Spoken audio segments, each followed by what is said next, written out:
I'm just so depressed, man. I don't think there's anything that's gonna cheer me up at this point. Hamburger. My name is Jake and I love my life. Kissing on lady cause she's basically my wife. Fixing up nectar cause he fell from a tree. Catching up with Maja and Appy W.E.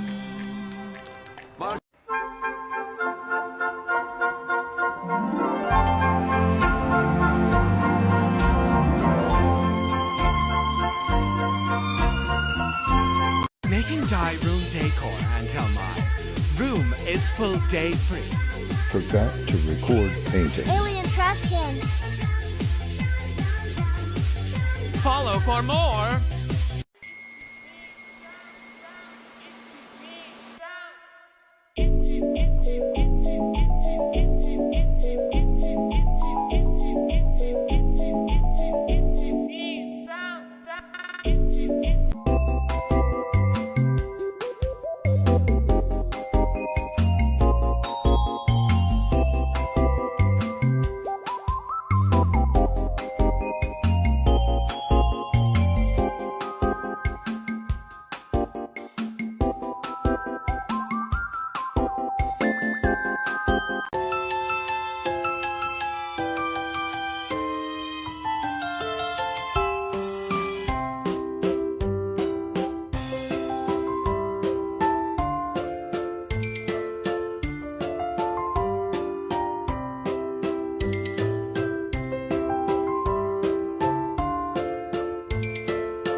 This way too easy. You can watch me more than your TV. Make sure she see I'm the main bitch on the show like Mo. Y'all Kim and Listen. All them competition, they don't even deserve my attention.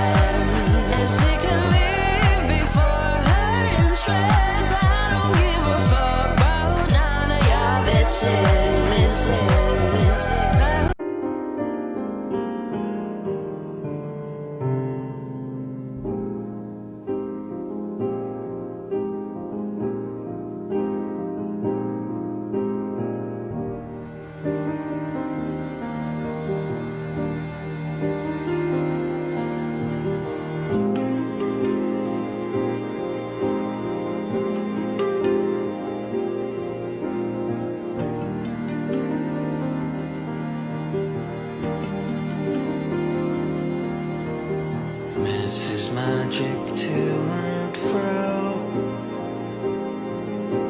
Welcome to Doing Things I Always Said I Wanted to Do but never did now that I lost my dream job at 32 and don't know what the fuck to do with my life series. So I'm absolutely obsessed with tiles, and I've been seeing these headboards on Pinterest with tiles, so I thought, why not give it a go? Broke unemployed girl version, I obviously had to buy contact paper, not real tiles for this project, but I cleaned off my headboard and then I started placing the tiles. It was actually so easy, but also I didn't measure shit, so I really was just raw dogging this project and hoping for the best, and I think it turned out okay. I did run into the issue where I ran out of contact paper for the very last section and it's driving me crazy.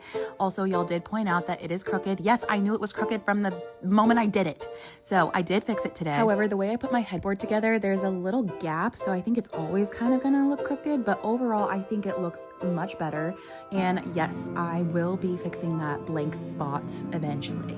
Today I'm taking this lamp from the most boring thing that you've ever seen in your whole life to something very, very cute and only spending like $5 to do it. The vision is colorful and whimsical. Of course, I wanted to incorporate my current favorite color combo, pink and burgundy. So I used some leftover paint samples to do a base coat and then add some stars. Those clips were only like 5 seconds long, but it took me 2 days to draw all of the stars on. It was a labor of love, but so worth it. And then I did something I've never done before. I fabric dyed the lampshade. I was so nervous about how it was going to turn out, but it was actually really easy. I totally recommend if you have any boring white lampshades around, just dip it in some dye and it'll be pink or whatever color you want it to be. Originally, I wanted the lampshade a little darker, but because this was my first time, I didn't really know how long to leave it in the dye for, and somehow it ended up the same exact color as the base. First, I didn't like, but after some time, it is growing on me. I might end up adding some fringe or something just for a little pizzazz, but let me know what you think.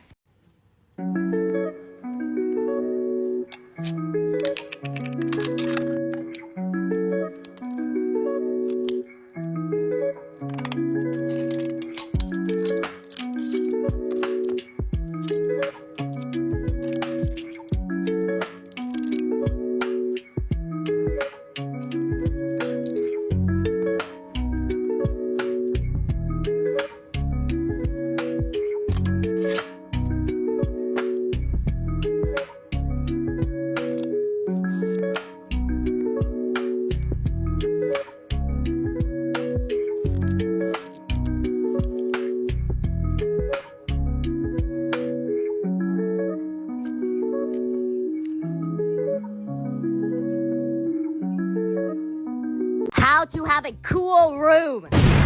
So I usually get a decent amount of questions about my room and like a lot of compliments. So let me help you make your dream room. For credentials, this is what my room looked like 3 years ago. And this is what it looks like now. Small table. I find this to be a really cool way to just like display stuff. I have a hat stack, Gundams, little toys, artwork, figurines, this mirror I got from IKEA, and my magazine collection. You can also display stuff on the windowsill, but be careful of sun fading. A memory shelf. A memory shelf is where you put stuff that reminds you of like a core memory. It's just like your whole entire life in one shelf. Like these paper bands from concerts and events I went to and tickets. These chopsticks I got when I first moved to Austin. King Crimson I made in middle school. Mario I got from my first ever flea market in Korea. And a rock I got from camp. This Spider-Man Russian doll I made like in 3rd grade. Like I think this is such a unique way to display like your experiences. And you can talk about each item to your friends. And you can even revisit some favorite memories from this shelf. So yeah, I highly encourage you to try this. Let me know if you have any more questions about my room. Bye!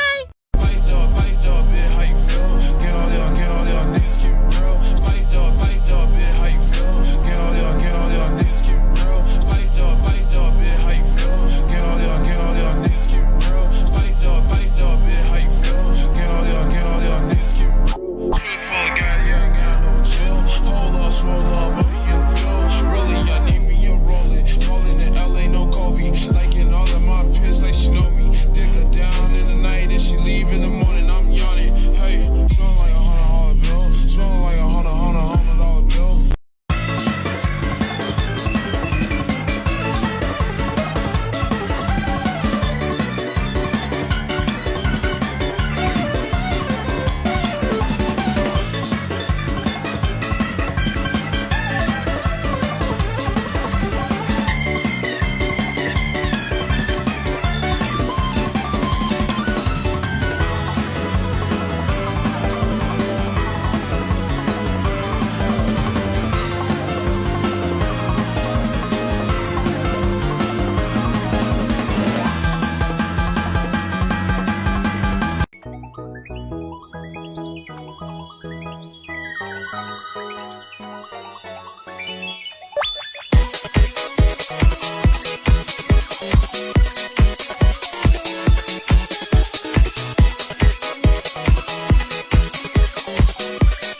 Tutor how to make a die, came very easy. You need paper, a candle, a sheet of plastic. Draw whatever you want, and then cut it. Sorry, I forgot to record, so I'll show you with this little star.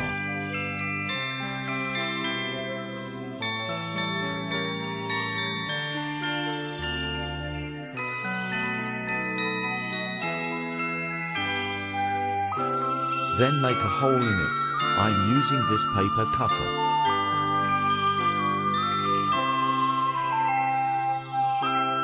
And tada, now you have your own handmade KK.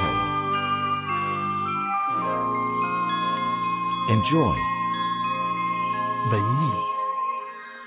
Today, let's make this 5-hole 3D bow. First, assemble it all according to the diagram. The bow has 3 parts in total. The largest piece is heat pressed. While it's hot, shape it, pinch it into a bow shape. Prepare this row of interlocking pieces. Tape it down using painter's tape. The bow that was just folded. Attach it with the 5 holes facing up. Another piece has holes. Attach it facing up underneath. Place parchment paper on top. Heat press in sections, so they connect together. While it's still hot, quickly curl it. Pay attention, watch my technique. Just keep curling it. The bow's basic shape is forming. After it cools, it will hold its shape. If it's not sturdy, you can add more glue. Take out the final piece. Apply glue at the center. Join the 2 parts. The 5-hole 3D bow is ready. It's simple and pretty.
How do you do all these home projects as a disabled person?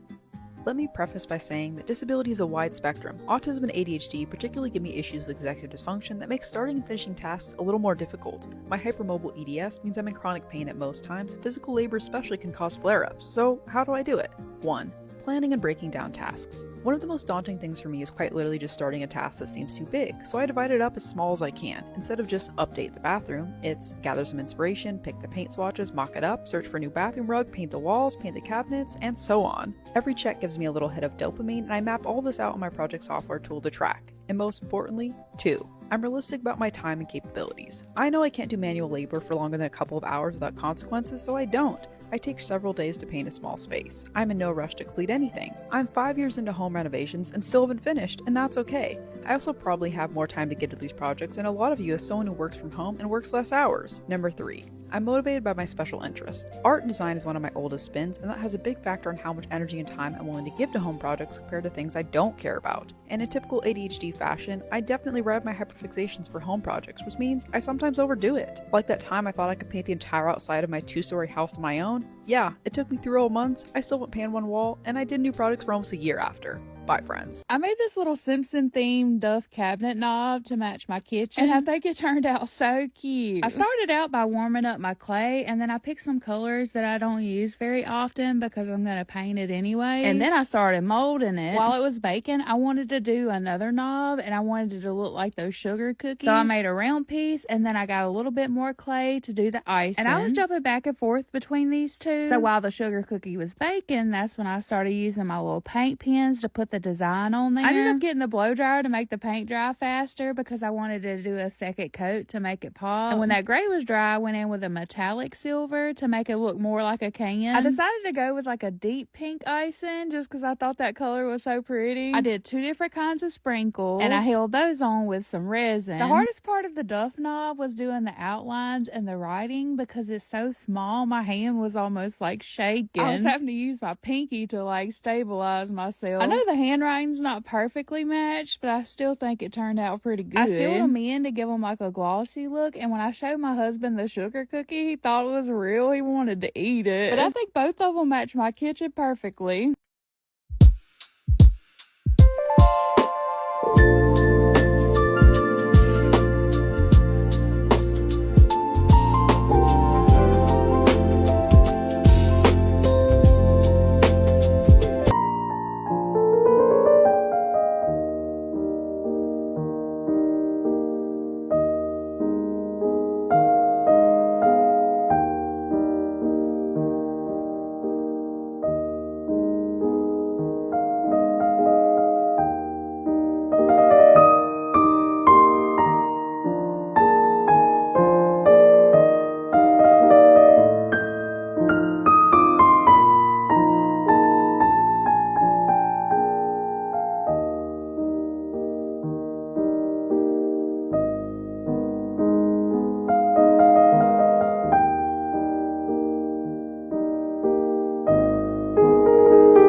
It's Christmas time, so I made some homemade ornaments from scratch out of this stuff. It is called salt dough, and you can make it yourself. It's super easy. Here are the instructions on how to make it yourself and also like cut it out and design it. I highly recommend taking a screenshot of those instructions. So there's 2 main methods I recommend for cutting out your image. You can either print and cut out a template and then just like trace around it, or you can use these cookie cutters. These are cookie cutters I 3D printed at home, and look. Boom! We got a star baby just like that. I also have more designs. I have Cade, I have a clown, and I have a ghost. And I'm also going to be releasing these cookie cutter designs for free on my newsletter. So you can download the STL files and print them at home yourself. And you can join my newsletter on milkytomato.com. Okay, but anyway, we're going to stick these in the oven for an hour. More like an hour and a half. They needed a bit longer to cook because they're kind of thick. And today we're just going to paint the star baby and the ghost. We're going to keep it a little simple. So I took my Poscas and some of my other paint markers, which were not working, and I painted their little body and little face, and same with the ghost. And then for the loop, I just glued some paper clips onto the back of each of these ornaments, and then just like strung some ribbon through the loop and just tied it off, and boom, we got our silly little ornaments. So let's go hang them up on the tree. I think considering this is my first attempt making salt dough ornaments, I think they turned out really cute. I'd love to try again and like try to make them a bit smoother and also just make them a bit more detailed. But if you make some yourself, please tag me. I'd love to see. Want to make a DIY squishy pin? You'll need printer, soft stretchy fabric, pins, needle, and thread. Take the pin apart. Scrape the paper off. Tape the fabric to the paper. Make sure the flap is going straight.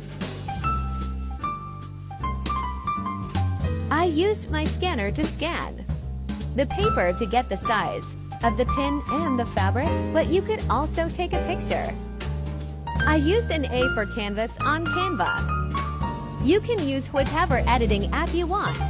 Make sure the picture is a little larger than the pin itself so it covers the sides of the pin. Make sure the photos are inside the fabric. Pray the printer doesn't jam. If you're concerned, you can do a test to print with an empty page.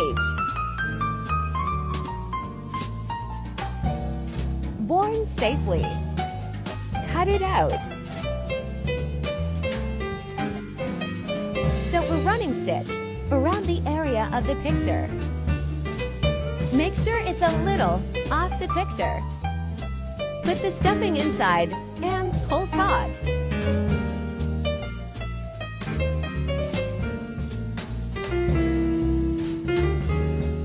Massage the stuffing around so it's evenly spread. Optional, add some glue too. Secure it. Push until you hear a click. And voila, you have your pin. Enjoy *****.